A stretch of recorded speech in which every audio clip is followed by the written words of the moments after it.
Ok. Y hay que subir el archivo el día de hoy, ¿no? Individual, de forma individual. Hoy ¿El subimos. reporte? No, el archivo de video, esa es la Ah, evidencia, sí, sí, sí. ¿no? Ok. ¿Qué onda con este? Pues, adelante. Es que aún no se mete Francisco.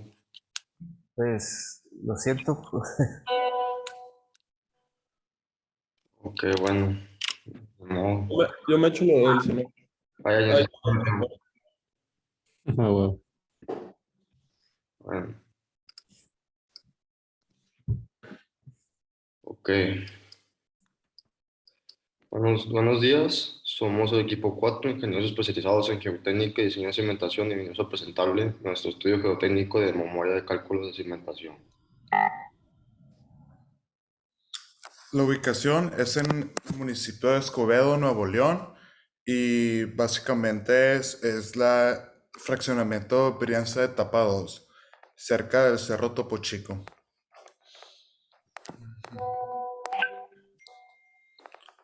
Y primero les platicaremos un poco acerca de la granulometría, que es en la prueba que se hizo el tamizaje para identificar los porcentajes que se tienen de gravas, de arenas y de limos de arcillas. Y como podemos ver en las tablas, esos son los resultados a 1, 2 y 3 metros del suelo. Y el límite líquido. Esta prueba se determina el contenido del agua en el cual el suelo adquiere una consistencia de lodo. Y esta se saca correlacionando el porcentaje que contiene de humedad con el número de golpes con la que se da con la copa de Casagrande, en el cual a los 25 golpes promedio en base a la ecuación a la línea logarítmica se obtiene el porcentaje del límite líquido. Y aquí tenemos los resultados del sondeo 1, igual a 1, 2 y 3 metros.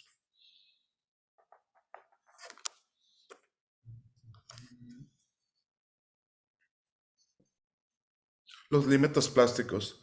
Este límite suele ser el porcentaje de contenido de humedad con el que el suelo cambia al disminuir su humedad de la consistencia plástica a semisólida. Y, y con eso se saca el promedio del porcentaje de contenido de humedad de cada muestra. Igual aquí tenemos los límites. La contracción lineal del suelo se define como el cambio volumétrico del material, el cual se presenta como la reducción del largo de una barra de suelo. Esto se saca con la relación de longitud inicial y la longitud final después de secado, de forma porcentual. El contenido de la humedad es la cantidad de agua concentrada en cierto material, representada de manera porcentual. Se saca el promedio de las muestras en relación al peso del suelo seco y del peso del suelo húmedo. Aquí la prueba de penetración estándar se obtuvo la resistencia de corte, que es la fuerza necesaria para crear la deformación plástica. Es importante debido a que la capacidad de suelo de soportar cargas y conservar su estabilidad depende de la resistencia del suelo. Bueno, de acuerdo a los datos recuperados anteriormente con los de los límites líquidos y sus índices plásticos, contracciones lineales, humedad natural, resistencia al corte, podemos identificar aquí en esta tigrafía que si estamos dentro de la morfología de la zona de Escobedo, ya que eh, tenemos Castallocem lúbico, gracias a las arcillas café rojizas y los grumos de caliche. De acuerdo a la clasificación SUX, identificamos con un metro, tenemos arcillas de alta plasticidad, y a 2 y 3 metros tenemos arenas arcillosas. Para el sondeo número 2 no se pudo realizar la clasificación SUX, ya que no teníamos los datos, tenemos la cantidad de datos proporcionados. Se utilizó, aquí en el peso volumétrico, se utilizó el IM, que es el peso volumétrico húmedo, para sacar el esfuerzo admisible. Se utilizaron los datos del sondeo número 1, ya que nuestros zapatos están a 2 metros de profundidad. Se obtuvo el promedio de estos dos pesos volumétricos húmedos de 1 metro y 2 metros para utilizarlo para obtener nuestro esfuerzo admisible, y no se utilizaron los datos del sondeo 2 por la falta de datos a 2 metros de profundidad. Ahora, la bajada de cargas. Para la bajada de cargas, primero se tuvieron que obtener los pesos propios de los muros, que estos se obtuvieron encontrando las dimensiones de estos y de sus castillos dentro de los mismos, además del peso de los materiales de los que están hechos. Después, para las cargas vivas y muertas, en las losas de entrepiso y la azotea, se aplicaron y se empezó por la bajada de cargas. Primero hicimos la bajada de cargas en las losas, que se transferían por medio de viguetas, que llegaban, se repartían a 2 vigas principales y esas vigas principales se repartían a los muros.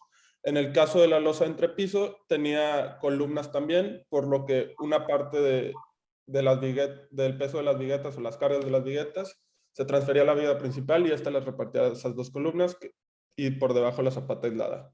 Como podemos ver aquí abajito, el eje D fue el de mayor carga, junto con la columna derecha, que fue también la de mayor carga. Ok, para el diseño de cimentación se realizaron 2 tipos de zapatas. Para los muros cargadores se realizó una zapata corrida, como se puede identificar aquí en el color azul, en el mapa, en el plano. Y para las columnas se realizó zapatas aisladas, como se puede ver aquí también en el plano de color rojo.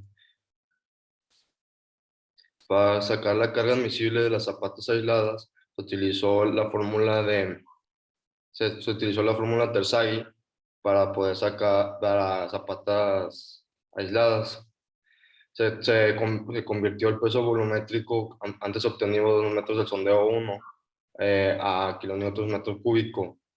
También se definió la profundidad que se había definido anteriormente y se hicieron iteraciones para relacionar la capacidad de carga última con las dimensiones de la zapata hasta que no haga diferencias significativas. La cohesión, recuerdo el tipo de suelo que tenemos, sería nula. Y el ángulo de fricción se utilizó la fórmula de Wolff, en donde de acuerdo a los números de golpes por profundidad, se sacó este phi. Beta estamos trabajando de forma vertical, entonces se anula.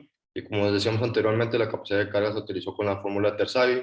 Esta se dividió por un factor de seguridad de 3 y se convirtió a toneladas metros cuadrados, que nos terminó dando una capacidad admisible del suelo de 15.22 toneladas por metro cuadrado.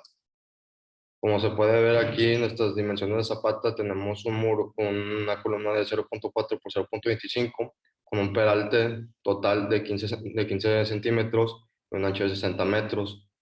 Aquí podemos asumir que tenemos una resistencia de concreto de 200 kilogramos por centímetro cúbico, con una fluencia de acero de 4.200 kilogramos en centímetro cuadrado y los recubrimientos mínimos considerados por la CI de 7.5 centímetros. De acuerdo a todos los cálculos realizados, tenemos que el peso propio estimado es de 0.39 y el peso propio calculado fue de 0.13, por lo que el peso propio de las zapatas sería menor al peso propio estimado, que es el 10% de las cargas vivas y muertas que conseguimos de la columna derecha, que es la que más carga. Podemos definir que nuestra zapata sí tiene la capacidad de carga. Y después de iterar varias opciones, definimos que se va a utilizar varilla número 4 cada 20 porque se recomienda se recomienda espaciamientos mayores a 15 centímetros para este tipo de zapatas. Para la zapata corrida se realizó el mismo procedimiento que se utilizó anteriormente para la zapata aislada, solamente que cambió aquí la fórmula de Terzaghi y se utilizó la fórmula de Terzaghi para zapatos de franja, dándoles una carga admisible del suelo de 6.83 toneladas por metro cuadrado. Igual, como habíamos comentado anteriormente, la suma de cargas muertas del muro del eje D nos dan un peso propio estimado de 1.28 toneladas y el peso propio calculado fue de 0.61, porque por lo mismo tenemos que tener un peso propio de zapata menor al peso propio estimado. Igual, se asumieron la resistencia al concreto, la fuerza de acero y los recubrimientos mínimos recomendados por la CI, pero en esta vez se tuvieron que realizar 2 tipos de pruebas para determinar las varillas por temperatura, por el ancho de la zapata, y las varillas por flexión, que es por la longitud de la zapata. Como se puede notar, como se puede observar, se recomienda tener espaciamientos menores a 30 centímetros, por lo que se decidió utilizar varillas para la flexión de número 4 a cada 30 centímetros y varillas de temperatura a cada número 4 a cada 25 centímetros. Les queda un minuto. Bueno, rápidamente con el cálculo de los asentamientos, que fueron 7 sencillos pasos. En el primer paso nada más se calculó la elasticidad promedio. Y ahí está la fórmula. El paso 2 fue calcular alfa, B', M' y N', en el cual alfa se usó el coeficiente de 4, para B' se usó el ancho entre 2, M el largo entre ancho y N la profundidad entre el ancho entre 2. El paso 3 fue el sacar F1 y F2, los cuales se obtuvieron de las tablas 17.3 y 17.4 respectivamente, pero antes para sacarlas de esas tablas se tuvo que obtener el factor de posición que se obtuvo de otra tabla. El factor de influencia se sacó muy sencillo, nada más fue el F1 sumado al 1 menos 2 por el factor de posición, entre 1 menos factor de posición por F2. El paso 5 fue obtener la profundidad IZ, que también la obtuvimos de la tabla 17.5, usando los valores de DF entre B y B entre L. El paso 6 ya fue calcular el asentamiento, pero para eso tuvimos que obtener la presión de cimentación, y para obtener la presión de cimentación fue sumar nada más las cargas entre el área. Y en el paso 7 se hizo la corrección por cimentación rígida, que fue multiplicar el asentamiento por 0.93. Aquí tenemos las dimensiones de las zapatas, tanto aislada y corrida, y el asentamiento que nos dio en cada una. Esto lo hizo uno por uno porque es la recomendación que nos hizo Ruba. Pues en conclusión, podemos observar que la zapata corrida de 0.85 metros y la zapata aislada de 1 metro son viables para el proyecto y tienen factores de seguridad, ya gracias visto a los estudios del suelo y también del peso. Ok, muchas gracias. Bueno, nos acompaña el ingeniero Juan Morales. Entonces, pues no sé si ingeniero tenga alguna pregunta para el equipo de su presentación. Sí, buenos días a todos. Una duda ahí, vi que había un material tipo CH superficial. No sé si ya tuvieron oportunidad de ver ustedes estabilización de materiales. Hay un espesor importante. No sé si tocaron el tema, digo, nada más como pregunta. No, creo que no. No estoy seguro, pero me parece que no. Ok. Bueno, si no lo han visto, ese tipo de material, bueno, vi que se estaban desplantando a 2 metros de profundidad. En ese material no lo van a tener ustedes como un apoyo. Más, sin embargo, si ustedes dejan ese material ahí en presencia de humedad, es un material agresivo a reserva de hacerle algunas pruebas. Pero como recomendación, ese material donde se va a desplantar el firme de la vivienda es importante al momento de toparnos con estos materiales que se le haga algún retrabajo o alguna estabilización con cal o alguna sustitución, porque como lo repito, este material en presencia de la humedad nos puede generar expansión, que a su vez nos puede, físicamente se vería ahí el abombamiento del firme, grietas, fisuras o algún daño que nos pudiera generar a la vivienda, ¿verdad?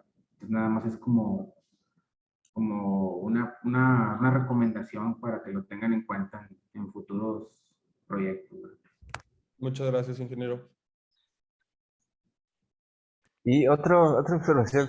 Por ahí pusieron que para la zapata aislada el peralte total era de 15 centímetros, pero si se acuerdan, el ACI, el reglamento del ACI, dice que el peralte efectivo debe ser mínimo 15 centímetros.